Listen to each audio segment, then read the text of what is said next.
স্নেহ ছাত্রছাত্রী, আমার চ্যানেলে ভিডিওটি দেখার জন্য স্বাগত জানাই। তোমরা যারা দশম শ্রেণীতে ফার্স্ট সামেটিভ পরীক্ষা দেবে তাদের জন্য বাংলা সাহিত্য থেকে গুরুত্বপূর্ণ এমসিকিউ এবং এসিকিউ নিয়ে হাজির হয়েছি। আশা করি ভিডিওটি শুরু থেকে শেষ পর্যন্ত মনোযোগ সহকারে দেখবে। প্রথম প্রশ্ন রয়েছে, সূচিপত্রেও নাম রয়েছে, কি লেখা আছে? উত্তর হবে প্রথম দিন, গল্প শ্রী তপন কুমার রায়। খুবই গুরুত্বপূর্ণ প্রশ্ন। 2 থেকে প্রশ্ন, বাড়িতে তপনের নাম হয়ে গেছে, কি নাম হয়েছে? কবি, সাহিত্যিক, কথাশিল্পী। 3 থেকে প্রশ্ন, তপনের মেসোমশাই কোন পত্রিকার সম্পাদককে চিনতেন? উত্তর হবে সন্ধ্যাতারা পত্রিকার সম্পাদককে চিনতেন। 4 থেকে প্রশ্ন, নতুন নতুন অমন হয়, কি হয়? এখানে কারেকশানের কথা বলা হয়েছে। 5 দাগে যে প্রশ্নে চলে যাব সেটি হচ্ছে, তার ওরকম একটি লেখক মেসো থাকা মন্দ নয়। বক্তা কে ছিলেন? উত্তরটি হবে বক্তা হলেন তপনের মেজো কাকু। 6 দাগে প্রশ্ন, তপনের হাত আছে কথাটির অর্থ কি? উত্তর হবে ভাষার দখল বা ভাষার দক্ষতা রয়েছে। 7 দাগে প্রশ্ন, তপন কি বিষয় নিয়ে তার প্রথম গল্প লিখেছে? উত্তর হবে স্কুলে ভর্তির প্রথম দিনের অভিজ্ঞতা ও অনুভূতি নিয়েই তপন তার প্রথম গল্প লিখেছে। 8 দাগে প্রশ্ন, ঠাট্টা তামাশার মধ্যে তপন কটা গল্প লিখেছে? সঠিক উত্তর হবে ঠাট্টা তামাশার মধ্যে তপন 2-3টি গল্প লিখেছে। 9 দাগে প্রশ্ন, সেই মেয়েটির মৃত্যু হলো না, মেয়েটি কে?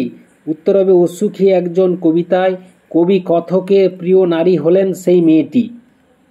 রে হয়ে গেছে, যে হবে, যে আসলে কবি কথকের স্বদেশ ভূমি দেশ মাতৃকা, সে হবে। 10 থেকে প্রশ্ন, অসুখী একজন কবিতাটিকে বাংলায় তর্জমা করেন? উত্তর হবে নবারুণ ভট্টাচার্য। অসুখী একজন কবিতাটি কোন কাব্যগ্রন্থের অন্তর্গত? বিদেশি ফুলে রক্তের ছিটে। 12 থেকে প্রশ্ন, আমাদের পথ নেই আর কেন? যে সময় সমগ্র জাতি মানবতা ভুলে ধর্মীয় দাঙ্গায় মেতে উঠেছে, সেই সময় তাদের সামনের চলার পথ অন্ধকারে হারিয়ে গেছে, তাই তাদের সামনের পথ নেই। 13 থেকে প্রশ্ন, আমাদের পথ নেই আর, তাহলে করণীয় কি? উত্তর হবে আমাদের অর্থাৎ সর্বহারা মানুষদের সহমর্মিতার সঙ্গে আরও বেশি সঙ্গবদ্ধ হয়ে থাকতে হবে, এটাই হচ্ছে আমাদের করণীয়। 14 থেকে প্রশ্ন, আয় আরও বেঁধে বেঁধে থাকি কবিতাটি কোন কাব্যগ্রন্থের অন্তর্গত? উত্তর হবে জলই পাষাণ হয়ে আছে। 15 থেকে প্রশ্ন, অথবা এমনই ইতিহাস কেমন ইতিহাস? উত্তর হবে আমাদের চোখ মুখ ঢাকা। 16 থেকে প্রশ্ন, আয় আরও বেঁধে বেঁধে থাকি কথাটি কবিতায় কতবার ব্যবহৃত হয়েছে? সঠিক উত্তর হবে কবিতায় 2 বার ব্যবহৃত হয়েছে। এরপরে 17 দাগে প্রশ্ন, ছড়ানো রয়েছে কাছে দূরে, কি ছড়ানো রয়েছে? আমাদের শিশুদের সব। 18 থেকে প্রশ্ন, বোমারু এবং হিমানি শব্দের অর্থ কি? উত্তর হবে বোমা নিক্ষেপক যুদ্ধ বিমান হলো বোমারু এবং হিমানি শব্দের অর্থ হলো তুষার। আফ্রিকা কবিতাটি কোন কাব্যগ্রন্থের অন্তর্গত? উত্তর হবে পত্রপুট কাব্যগ্রন্থের অন্তর্গত। 20 থেকে প্রশ্নটি খুবই গুরুত্বপূর্ণ, তোমার সভ্যতার শেষ পুণ্যবাণীটি কি? উত্তর হবে ক্ষমা করো।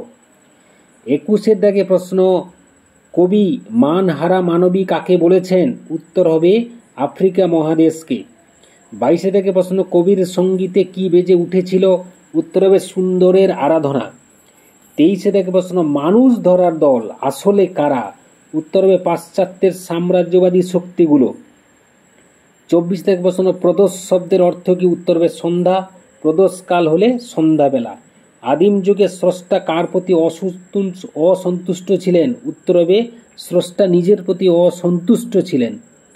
26 থেকে প্রশ্ন, বাংলায় একটা কথা চালু ছিল, কথাটি কি? উত্তর হবে কালি নেই কলম নেই বলে আমি মুন্সি। 27 থেকে প্রশ্ন, কানে কলম গুঁজে দুনিয়া খোঁজেন কে? উত্তর হবে দার্শনিক। 28 থেকে প্রশ্ন, অনেক ধরে ধরে টাইপরাইটারে লিখে গেছেন মাত্র একজন, তিনি হলেন কে? উত্তর হবে অন্নদা শঙ্কর রায়। 29 থেকে প্রশ্ন, তারা ওস্তাদ কলমবাজ, তাদের কি বলা হতো? যারা ওস্তাদ কলমবাজ তাদের কি বলা হতো? লিপি কুশলী বা ক্যালিগ্রাফিস্ট। আদিতে ফাউন্টেন পেনের নাম কি ছিল? Reservoir pen. 31 থেকে প্রশ্ন, নিবের কলমের মান মর্যাদা কে বাঁচিয়ে রেখেছিলেন? উত্তর হবে সত্যজিৎ রায়। কঙ্কাবতী ডমরুধরের লেখক কে ছিলেন? ত্রৈলোক্যনাথ মুখোপাধ্যায়। 33 থেকে প্রশ্ন, ফাউন্টেন পেনের আবিষ্কারক কে ছিলেন? Lewis Edson Waterman. অনেক সুস্থ সুন্দর নেশার মধ্যে একটি ছিল লিপি শিল্প। কোন লেখকের? উত্তর হবে সত্যজিৎ রায়ের। এরপরে আমরা চলে যাব 35 থেকে প্রশ্ন। 35 থেকে প্রশ্নটি হচ্ছে, ফাউন্টেন পেনের এক বিপদটা কি ছিল? উত্তর হবে ফাউন্টেন পেন লেখককে নেশাগ্রস্ত করে। 36 থেকে প্রশ্ন, লাঠি তোমার দিন ফুরাই আছে, বক্তাকে? বক্তা হলেন সাহিত্য সম্রাট বঙ্কিমচন্দ্র চট্টোপাধ্যায়। 37 থেকে প্রশ্ন, ফাউন্টেন পেনের নেশা ছিল এমন দুজন সাহিত্যিকের নাম উল্লেখ করো। একজনের নাম হচ্ছে শৈলজানন্দ মুখোপাধ্যায়, অন্যজন হলেন শরৎচন্দ্র চট্টোপাধ্যায়। 38 থেকে প্রশ্ন, বাবু কুইল ড্রাইভার্স কে কাদের বলতেন? উত্তর হবে লর্ড কার্জন বাঙালি সাংবাদিকদের গরম গরম ইংরেজি লেখা দেখে উক্ত মন্তব্য করতেন। 39 থেকে প্রশ্ন, পণ্ডিতেরা বলেন কি বলেন? উত্তর হবে কলমের দুনিয়ায় সত্যিকারে বিপ্লব ঘটিয়েছিল ফাউন্টেন পেন। 40 থেকে প্রশ্ন, সমানি সমশিষ্যানি ঘনানি বিরলানি চ, বাংলা অর্থ লেখো। খুবই গুরুত্বপূর্ণ প্রশ্ন। উত্তর হবে সব অক্ষর সমান, প্রতিটি ছত্র সুশৃঙ্খল এবং পরিচ্ছন্ন। এই ছিল আজকের ভিডিও। আশা করি ভিডিওটি ভালো লেগেছে। লাগলে অবশ্যই একটা লাইক করে দিও, শেয়ার করে দিও। চ্যানেলে নতুন হয়ে থাকলে চ্যানেলটি অবশ্যই সাবস্ক্রাইব করে চ্যানেলের পাশে থাকো। ভিডিওটি এতক্ষণ ধরে দেখার জন্য ধন্যবাদ রইল। নেক্সট ভিডিও আবার তোমাদের সঙ্গে দেখা হচ্ছে।